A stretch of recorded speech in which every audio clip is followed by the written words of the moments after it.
PAR adalah Preventive Adhesive Restoration, yang merupakan prosedur klinik yang digunakan untuk mengisolasi pit dan fisur dengan menggunakan teknik ETSA asam. PAR merupakan suatu proses perawatan untuk menghentikan karies yang terjadi pada pit dan fisur, terutama pada gigi molar muda, dan sekaligus merupakan proses pencegahan dengan cara mengaplikasikan bahan sealant pada permukaan gigi tersebut. Indikasinya adalah untuk gigi posterior permanen muda pada daerah pit dan fisurnya.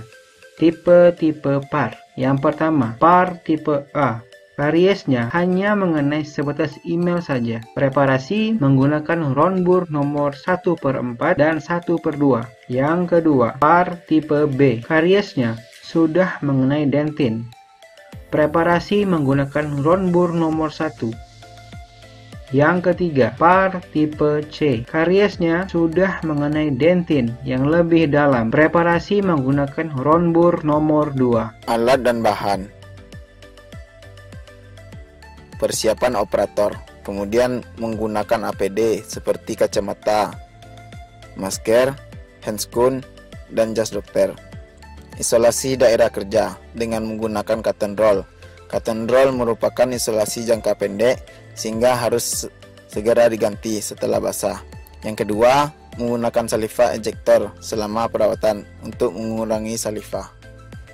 Setelah melakukan isolasi daerah kerja, tahap selanjutnya yaitu tahap oral profilaksis. Yang pertama, olesi gigi yang akan dirawat dengan menggunakan disclosing agent dari bukal, oklusal, hingga lingual. Lalu, diamkan selama 1 menit. Kemudian, instruksikan kepada pasien untuk berkumur. Setelah itu, akan muncul tanda kemerahan pada permukaan gigi yang menunjukkan adanya penumpukan plak. Dan, lakukan oral profilaksis menggunakan brush dan rubber cap serta pumice. Bersihkan seluruh permukaan gigi dari bukal, oklusal, lingual, hingga interproksimal. Pada daerah interproksimal, bisa dibersihkan menggunakan dental floss. Kemudian, instruksikan kepada pasien untuk berkumur. Lalu, gigi dikeringkan menggunakan air spray dari three-way searing. Setelah tahap oral profilaksis, kita akan melakukan pemeriksaan karies. Yang pertama, untuk mengecek kedalaman karies, kita akan menggunakan sonde. Sonde yang tertahan pada pit dan fisur dari permukaan gigi yang utuh menandakan adanya karies. Tahap preparasi. Preparasi jaringan karies pada pit dan fisur dengan menggunakan Ron-Burr. Kemudian lanjutkan dengan menggunakan fisur Burr untuk menegakkan dinding dasar kavitas. Lalu irigasi kavitas dengan menggunakan cairan chlorhexidine. Kemudian gigi dikeringkan dengan menggunakan air spray dari searing. Aduk bahan liner yaitu base dan kalsium hidroksid pada glass slab dengan menggunakan semen spatel. Untuk kavitas yang mencapai dentin, gunakan bahan liner dengan kalsium hidroksid jenis pasting yang diaplikasikan pada dasar kavitas dengan menggunakan eskavator sebelum dilakukan pengersaan. Selanjutnya ada ETSA. Yang pertama, setelah linear setting, keringkan permukaan gigi dengan menggunakan air spray. Yang kedua, aplikasikan asam fosfat 37% dengan menggunakan microbrush pada permukaan oklusal gigi, terutama pada daerah pit dan fisur, dan biarkan selama 60 detik.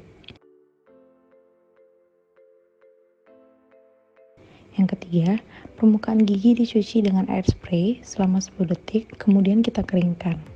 Selanjutnya, enamel gigi yang telah dietsa akan terlihat putih buram.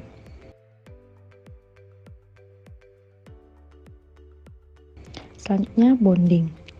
Aplikasikan tipis bahan bonding ke dalam kavitas, kemudian sinari dengan light cure selama 20 detik, lalu kita aplikasikan resin komposit. Nah, di sini aplikasikan komposit pada permukaan yang telah dipreparasi dengan menggunakan plastik filling, kemudian tepatan dirapikan dengan varnish, kemudian sinari lagi dengan menggunakan light cure selama 20 detik.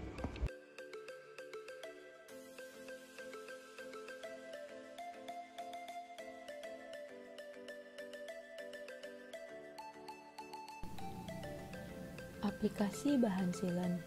Yang pertama, aplikasikan bahan sealant pada daerah pit dan fisur dan ratakan sampai tidak ada gelembung udara.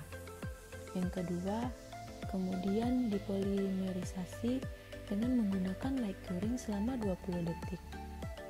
Setelah dipolimerisasi, periksa pelekatan sealant dengan menggunakan sonde atau burnisher secara hati-hati. Kemudian apabila ada undercut, tambahkan sedikit bahan sealant, kemudian dipolimerisasi dengan light curing kembali. Cek oklusi dengan menggunakan articulating paper, dan pada pasien diinstruksikan untuk menggigit berkali-kali. Apabila ada kelebihan peninggi gigit atau kelebihan bahan, kurangi dengan finishing board. Lakukan kontrol setelah 1 minggu. Kontrol dilakukan dengan 2 tahap pemeriksaan.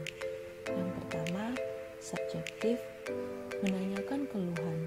Yang kedua, objektif, dengan mengecek oklusi dengan gigi antagonisnya dan mengecek retensi dari bahan sealant.